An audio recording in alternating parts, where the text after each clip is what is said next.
अस्सलाम वालेकुम। हेलो बच्चों, कैसे हो बेटा? सभी ठीक हो ना? तो बेटा आज के लेक्चर में हम स्टार्ट करने जा रहे हैं क्लास 9th का बेटा जो टॉपिक पॉलिनोमियल्स हैं उसी के एक्सरसाइज 2.4 का क्वेश्चन नंबर 4, जो बहुत ही इंपॉर्टेंट क्वेश्चन है बेटा। माना जाता है क्लास 9th में ये क्वेश्चन कुछ बच्चे कहते हैं सर ये तो डिफिकल्ट है, लेकिन क्लास 10th में आके ये क्वेश्चन अगर आप 9th में सीख पाते हो ना बेटा, क्लास 10th में तो आप धूम मचाओगे पॉलिनोमियल टॉपिक का। तो बहुत ही इंपॉर्टेंट क्वेश्चन है बेटा। तो स्टार्ट करते हैं। क्वेश्चन में बोला गया है फैक्टोराइज बेटा, फैक्टोराइज करना है आपको। किसको? ये सब अगर आप देखोगे ना बेटा, पहले वाले पॉलिनोमियल में बेटा हाईएस्ट डिग्री एक्स का स्क्वायर, यहाँ पे भी हाईएस्ट डिग्री एक्स पे 2, यहाँ पे भी बेटा थर्ड पॉलिनोमियल में भी हाईएस्ट डिग्री एक्स पे 2। ऐसे पॉलिनोमियल्स को आप क्या कहते हो जहां पे हाईएस्ट डिग्री 2 होता है? Sir quadratic. क्या कहते हो बेटा? Quadratic polynomial. जहां पे हाईएस्ट डिग्री वेरिएबल पे कितना हो बेटा? 2 हो, तो ऐसे पॉलिनोमियल को क्वाड्रेटिक कहते हैं। तो ये याद रखना है बेटा, क्वाड्रेटिक जितना एक वेरिएबल की डिग्री होती है ना बेटा किसी पॉलिनोमियल में, उतना ही उसके फैक्टर्स होते हैं। अगर यहाँ पर वेरिएबल का हाईएस्ट डिग्री 2 है तो इसके फैक्टर्स 2 हो गए। सपोज मानो इन केस आपके पास एक्स क्यूब हाईएस्ट डिग्री 3 थी, तो फैक्टर्स कितने निकलते सर? तो उस वक्त फैक्टर्स 4 होते, 4 फैक्टर्स होते। और अगर हाईएस्ट डिग्री 4 तो कितने फैक्टर्स सर? क्यूबिक में तो 3 फैक्टर्स। अगर बाय क्वाड्रेटिक, जहां पर एक पोलिनोमियल की डिग्री 4 होती है ना बेटा, उसको बाय क्वाड्रेटिक कहते हैं। उसमें कितने फैक्टर्स निकलते हैं? 4 फैक्टर्स। यहां पर अगर हमारे पास हाईएस्ट डिग्री वेरिएबल पे 2 है तो इसको क्वाड्रेटिक पॉलिनोमियल कहते हैं। इसके 2 फैक्टर्स निकलते हैं, ठीक है। तो पहला पार्ट देखिएगा बेटा। पहला पार्ट सर, पहले पार्ट में हमारे पास 12x² - 7x+1। तो क्या तरीका है बेटा इनको फैक्टराइज करने का? मेथड को, उस मेथड को जिस मेथड से बेटा क्वाड्रेटिक पॉलिनोमियल को फैक्टराइज करते हैं ना, उस मेथड का नाम होता है बेटा स्प्लिटिंग मिडल टर्म। क्या मेथड का नाम है? Splitting middle term. सर मतलब मिडल टर्म क्या ये वाला? सर -7x को हम स्प्लिट करने जा रहे हैं बेटा। एग्जैक्ट, हम -7 को स्प्लिट करेंगे, लेकिन सर किस फॉर्म में स्प्लिट करेंगे वो हम यहां से देखेंगे। सबसे पहले क्या करना है आपको बेटा, रफ पे क्या करना है? हाईएस्ट डिग्री टर्म जो है बेटा, जहां पे वेरिएबल का हाईएस्ट पावर है, एक तो इसको बेटा यहाँ कोने में लाओ, फिर इसका प्रोडक्ट ले लो बेटा, मल्टीप्लाई करो कांस्टेंट टर्म के साथ जिसमें वेरिएबल नहीं होता है बेटा। इन दोनों का प्रोडक्ट ले लो, मतलब मल्टीप्लाई करो। 12 1 जार कितना हो गया बेटा? 12, और साथ में क्या है? x²। सर सेकंड स्टेप क्या है? क्या ये पहला स्टेप? हाँ, ये रफ पे बेटा, कोने का पहला स्टेप रफ पे है बेटा। सेकंड स्टेप बेटा, जो इस प्रोडक्ट के साथ मैथमेटिक्स का नंबर आ गया ना, उसके प्रोडक्ट ले लो आप बेटा। प्रोडक्ट ले लो। प्रोडक्ट लेने का मतलब क्या है वो देखो किस किस टेबल में आ रहा है। सपोज 1 × 12 भी 12 होता है सर, 6 × 2 भी 12 होता है। सिमिलरली 2 × 6 भी 6 × 2 के ही बराबर होगा। सिमिलरली सर 3 × 4 भी 12 होता है। समझ आ गया बेटा? सर ये तीन फैक्टर सर 6 2 3 4 ये सब फैक्टर्स हैं 12 के। आपको लिखना होता है इस 12 नंबर को हम कितने तरीकों से लिख सकते हैं बेटा। 1 × 12 भी 12 होता है, 3 × 4 भी 12, 6 × 2 भी 12। अब ये जो 3 प्रोडक्ट्स निकल गए ना बेटा, 12 को 3 फॉर्म्स में जो फैक्टर्स में आपने लिखा, तो इन 3 तरीकों में से देखो बेटा कहां पे किन दो का सम या डिफरेंस, सम मतलब किन दो का एड इस मिडल वाले नंबर के बराबर आ जाएगा, इस मिडल वाले 7 के बराबर आ जाएगा। सर 1 + 12 13, 7 के बराबर नहीं आता है। सर 12 - 1 11, 7 के बराबर नहीं आता है, तो इसको छोड़ो बेटा।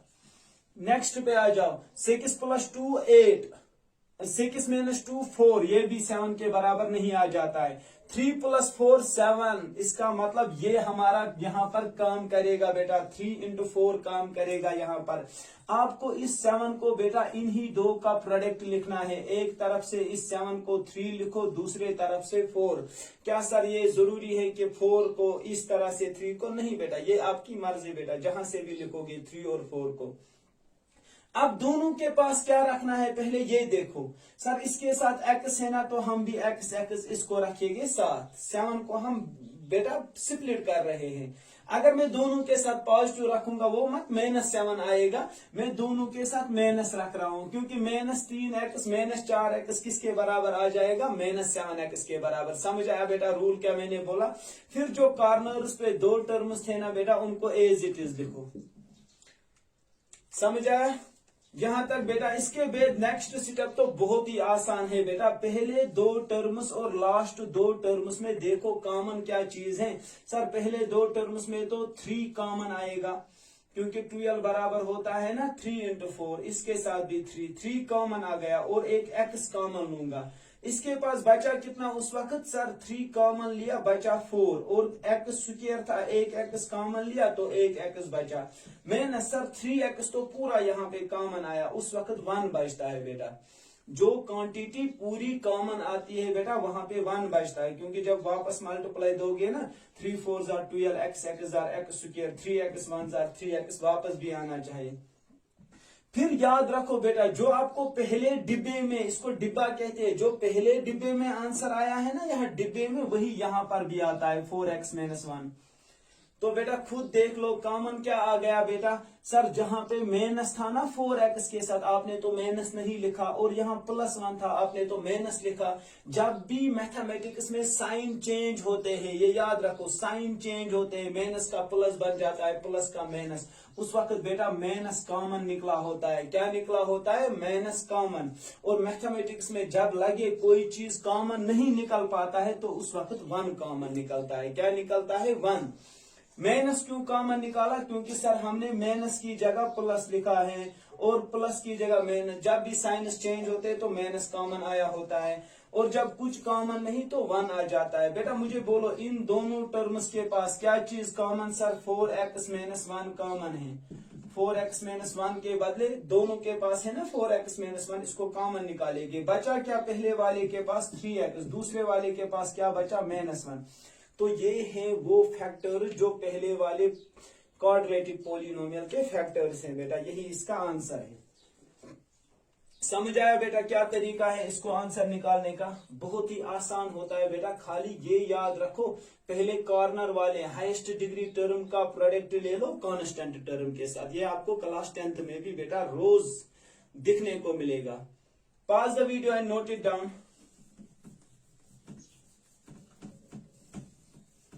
चलो बेटा अब दूसरा पार्ट यहाँ पर देखेंगे, दूसरा पार्ट, क्योंकि ताकि आपको प्रैक्टिस हो जाए। हम यूजुअली ऐसे भी इसका आंसर लिखते हैं, let p of x polynomial जो गिवन है उसको 2x² + 7x बेटा +3। ये भी बहुत ही आसान सा पोलिनोमियल है बेटा, बहुत ही आसान सा। सबसे पहला स्टेप क्या मैंने बोला अभी बेटा? क्या बोला सबसे पहला स्टेप? सर जो हाईएस्ट डिग्री टर्म है उसको कांस्टेंट टर्म के साथ मल्टीप्लाई लेना है रफ पे।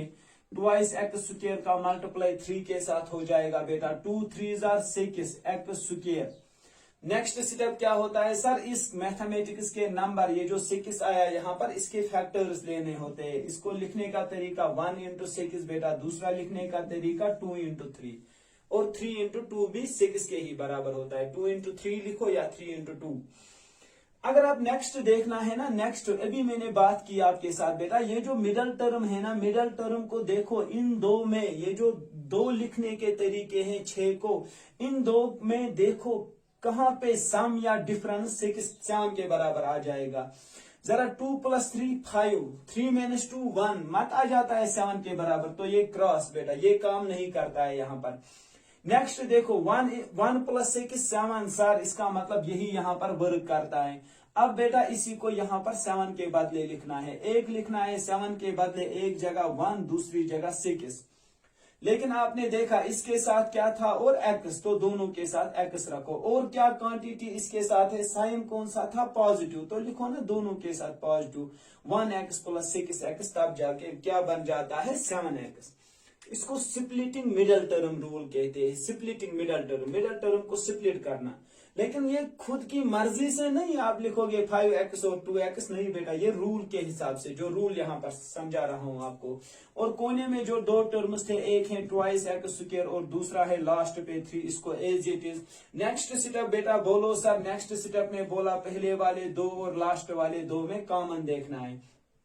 सर पहले वाले दो में खाली x कॉमन है, पहले वाले के पास बचेगा 2x, क्योंकि दो तो अपनी जगह रह गया, x स्क्वायर था, एक x कॉमन, तो एक x बचा। सर दूसरे वाले के पास वो 1x था ना, तो 1 वहां रहेगा, x को हमने कॉमन लिया है। अभी मैंने बेटा आपको बोला जो पहले डिब्बे में आंसर आ गया ना, वही दूसरे डिब्बे में भी आंसर आएगा 2x प्लस 1। समझ आया, जो पहले डिब्बे में वही दूसरे डब्बे में भी आंसर आएगा। आप खुद सोचो ना, ये 6x था, ये यहाँ खाली 2x बचा, कॉमन क्या आ गया होगा सर, 3 कॉमन आ गया होगा, क्योंकि वेद में 3 2s are 6x और 3 1s are 3। 3 कॉमन आया बेटा, ये इससे भी पता चलता है जब आप डिब्बा लिखते हो बेटा। अब मुझे बोलो दोनों टर्म्स के पास क्या है कॉमन, सर दोनों के पास है ब्रैकेट में 2x प्लस 1, इसको एक ही बार लिखेंगे। बचा कितना, पहले वाले के पास x बचा, दूसरे वाले के पास क्या बचा 3, तो ये दो फैक्टर्स हैं इसके बेटा। बहुत ही आसान सा रूल है, बहुत ही आसान सा रूल है बेटा, स्प्लिटिंग मिडल टर्म। तो नेक्स्ट जो दो पार्ट्स है ना, वो बेटा मैं आपको होम असाइनमेंट रखता हूं, वो दोनों में आपको खुद प्रैक्टिस करना है। थोड़ा सा हेल्प करूंगा बेटा आपको, उन दोनों पार्ट्स के फैक्टर्स मुझे सेंड करने हैं कि उन दोनों के क्या फैक्टर्स आते हैं। 6x square plus 5x minus 6 बेटा। नेक्स्ट डी पार्ट, इसमें थोड़ा सा हेल्प करूंगा बेटा, ये तो बहुत आसान है सर। पहला स्टेप क्या है सर, कॉर्नर वाले टर्म्स का प्रोडक्ट लेंगे सर, हाईएस्ट डिग्री है ना 6x स्क्वायर इंटू 6 के साथ। क्या सर माइनस लेना जरूरी है, माइनस नहीं लेना जरूरी है, कॉर्नर वाले दो टर्म्स का अगर माइनस लोगी भी तो उससे कोई फर्क नहीं पड़ता बेटा। 6x स्क्वायर का 6x के साथ प्रोडक्ट ले लो बेटा, 36x स्क्वायर बन गया, समझ आ गया। फिर इस मैथमेटिक्स के नंबर का प्रोडक्ट बेटा, इसके प्रोडक्ट ढूंढो। ये किन किन दो प्रोडक्ट्स में 36 आता है सर, एक है ना 1 इंटू 36, दूसरा है 9 इंटू 4, 9 4s are भी 36 हो गया। नेक्स्ट है 6 इंटू 6, 6 इंटू 6 भी 36 सर। दूसरा है 18 इंटू 2 भी 36 के बराबर होता है, ठीक है। नेक्स्ट क्या करना होता है आपको बेटा, नेक्स्ट ये रूल है बेटा कि अब आप देखो इनमें से किन दो नंबर्स का प्रोडक्ट या डिफरेंस इस मिडल वाले टर्म के बराबर आता है। तो मिडल टर्म को उन्हीं दो में स्प्लिट करो। सर 1 प्लस 36 37, ये नहीं चाहिए हमें। 36 माइनस 1 35, वो भी नहीं चाहिए। सर 9 प्लस 4 13, वो नहीं चाहिए। 9 माइनस 4 5, तो वही हमें चाहिए। इसका मतलब यही हमारा रिजल्ट है। तो 5 को कैसे लिखोगे बेटा, 9x और 4x में जो यहाँ पर दो आते हैं ना, उन्हीं को बेटा लिखना होता है। फिर खुद सोचो बेटा, अगर आपको प्लस 5x चाहे तो इसके साथ प्लस रखो और इसके साथ माइनस बेटा, क्योंकि 9x माइनस 4x 5x देगा। कॉर्नर पे जो दो टर्म्स है उनको लिखो और खुद बेटा वेद में देखो पहले वाले दो को क्या कॉमन रहेगा, लास्ट वाले दो को क्या कॉमन रहेगा। आगे तो ये बिल्कुल आसान है बेटा। इसमें देखो बेटा लास्ट वाले पार्ट में सर यहाँ पर भी क्या करेंगे ना, यहाँ पर भी हम सेम रूल अप्लाई करेंगे। पहले लास्ट हाईएस्ट डिग्री टर्म का कांस्टेंट टर्म के साथ मल्टीप्लाई, 3x का 4 के साथ मल्टीप्लाई। सर क्या माइनस लेना जरूरी है बेटा, ये नहीं लेना होता है, ये रख पे होता है। 3 4s are 12x स्क्वायर, 12 के फैक्टर्स बेटा ले लो। सर एक तो 3 इंटू 4, दूसरा 6 इंटू 2, तीसरा 12 इंटू 1 बेटा। बहुत सारे फैक्टर्स होते हैं ना, इन फैक्टर्स में देखो बेटा मिडल टर्म पे x लिखने का मतलब 1x बेटा, मिडल टर्म पे x लिखने का मतलब 1x। तो इस 1 को देखो ना कहां पे ढूंढ पाओगे।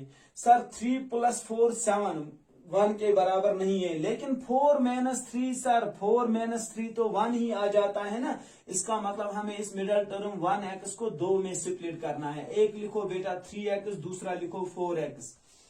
अब जरा गुलाबो खुद बोलो ना किसके साथ पॉजिटिव और किसके साथ नेगेटिव। सर हमें चाहिए ना -1x। -1x तब आएगा जब बड़े वाले के साथ माइनस होगा, छोटे वाले के साथ प्लस होगा। फिर कॉर्नर्स पे लिखो वही दो टर्म जो कॉर्नर्स पे हैं, कॉमन निकालो जो भी कॉमन आएगा, और फाइनली मुझे इन दोनों प्रोडक्ट्स के कमेंट सेक्शन में बेटा आंसर लिख के भेजो, ठीक है ना। तो आज के सेशन में इतना ही बेटा। नेक्स्ट सेशन में इंशाल्लाह क्वेश्चन नंबर 5 को हम सीखेंगे कि क्यूबिक पॉलिनोमियल के हम कैसे फैक्टर्स निकालते हैं। थैंक यू, खुदा हाफिज।